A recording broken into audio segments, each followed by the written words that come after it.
আৰু ইয়াৰ লগতে এটা মেছেজ দিব বিচাৰিছোঁ। এইবাৰ আমাৰ ভাৰতবৰ্ষৰ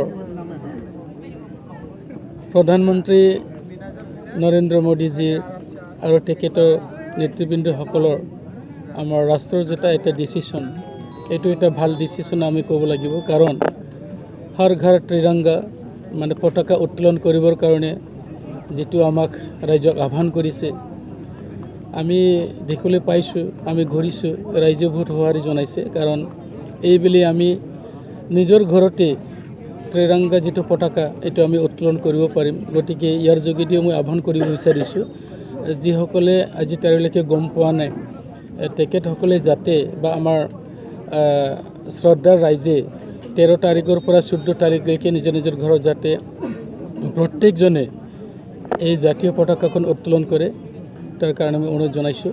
আৰু ইয়াত কোনো দ্বিমত থাকিব নালাগে, কাৰণ আমি ভাৰতৰে নাগৰিক হয় আৰু আমাৰ জাতীয় পতাকাখন আমি নিজেও জানিব লাগে বা আমাৰ সাধাৰণ ৰাইজক আমি এইটো দেখুৱাব লাগে যে আমাৰ নিজৰ জাতীয় পতাকাখন আমি কেনেকুৱা ধৰণৰ আদৰ বা সন্মান জনাব লাগে। গতিকে চবকে আহ্বান জনাইছোঁ, চবেই যাতে 13 তাৰিখৰ পৰা 15 তাৰিখলৈকে ঘৰে ঘৰে নিজৰ নিজৰ ঘৰত যাতে এইটো উত্তোলন কৰে বা এইটো আঁৰি তোলে।